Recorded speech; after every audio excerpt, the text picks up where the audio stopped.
Now that we put together all the footage from the trip, we're going to go back and relive it from the beginning, starting with the van build. There it is, all empty. The floor's in, the seats, the bed's going up, the countertop, the ceiling's going up, the water tank, the kitchen cabinet. Now we're starting to lay everything out, everything's falling into place. It was cold, there were some really cold nights, but we got through it. The refrigerator, the fridge box. It's getting close. Popo's home is in there, his tub, our batteries. Plumbing's up.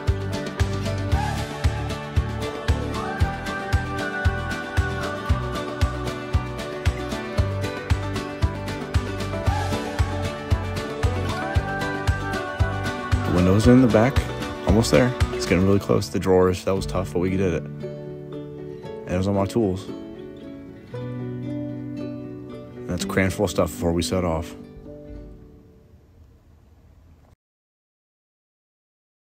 We set off on April 30th, just before noon. We're heading to Elk State Forest across Pennsylvania. It was a long 6-hour drive. Yeah, it was long and windy, really windy, but beautiful landscape, so we'll back pretty quick. There's our first night. Do you remember what we ate? Angel hair and tuna. Yeah, that was good. It was a chilly night that night. I rose pretty early the next morning and took a little walk around. It was chilly. You stayed in bed. Oh yeah, I did. It was too cold. My ears stung, but it was beautiful. A beautiful spring morning. Yeah, now I'm awake. And of course, gotta check on Popo. Yeah, it was so chilly in the night, we weren't sure how he was going to be, but he did fine. Like how plump he is. That was his winter weight. Yeah, so active that morning. Yeah. Oh, and there's the Elk State Forest Visitor Center. Remember those elk? Yeah, we did see wild elk, remember? Oh yeah, that night. There were a herd of them. That was cool. We didn't get close to any, but there's a lot of exhibits there. It was really nice. And here we are leaving. We're heading on the way to Kinzua Dam. And there we are in the visitor center of that place. It was basically a big railroad viaduct built over this gorge by some Pennsylvanian businessman to carry timber, coal, and oil, I think. And it was really high. Yeah, I really like those trains too. Yeah, the trains were cool. That's an example of what it would have looked like. The kind of train that would have gone on this bridge. That's how high it is. High as the Statue of Liberty. Yeah, I love these things. Yeah, this flip book animation kind of thingy.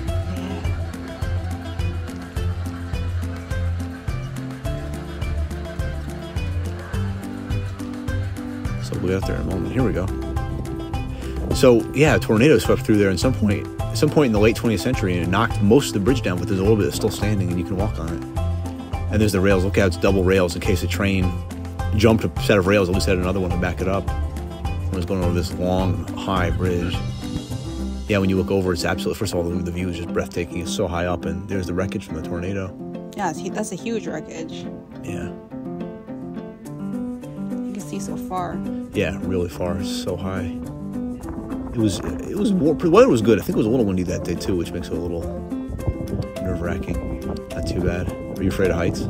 Oh yeah, I am so afraid of heights. I guess I am too. I looked down there. Once you look down, it's just no. I wouldn't go on there. No.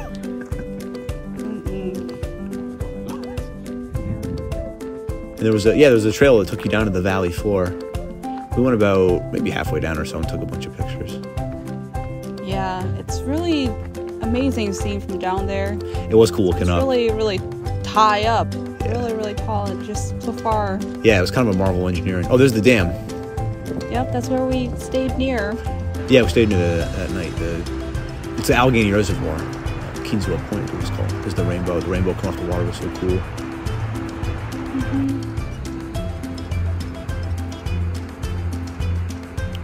Yeah, just a beautiful evening.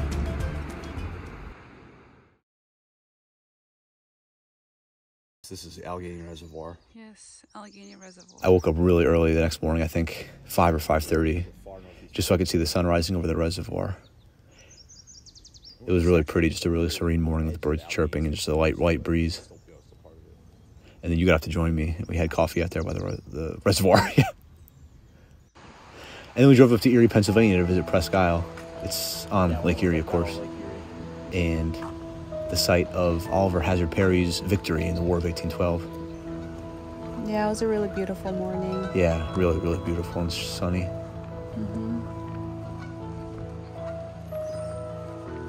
There's the monument to Perry.